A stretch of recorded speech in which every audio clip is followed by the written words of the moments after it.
Hello বন্ধুরা, আজকের ভিডিওটা একদমই অন্যরকম।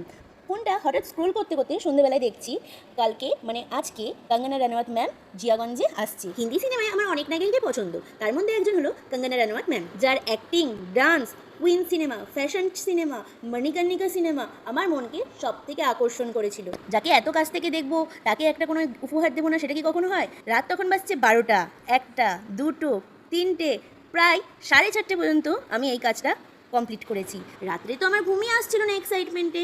মিনিমাম 4 ঘন্টা ঘুমানোর পর আমি ঘুম থেকে উঠেই তাড়াতাড়ি চলে গেলাম ছবিটা বাঁধাতে আমার বান্ধবীর বাবা অর্থাৎ কাকুর কাছে, আমার পাড়াতেই তার দোকান। কাকু বলছে এত তাড়াতাড়ি আমি কি করে দিতে পারবো? আমি বলেছি 1 ঘন্টার মধ্যে প্লিজ কাকু দাও। তাড়াতাড়ি করে আমাকে ছবিটা কমপ্লিট করে দিয়েছে। করে দেওয়ার পর আমি বাবাকে নিয়ে চলে গেলাম জিয়াগঞ্জে। যেহেতু খুব ছিল কঙ্গনা রানাওয়াত ম্যামের পাশে একটা ছবি তোলার, তাই আমি ভাবছি এটা কি করে সম্ভব। হঠাৎ মনে এলো এক দাদার কথা, তাকে আমি বললাম আমি কি আমার ড্রয়িং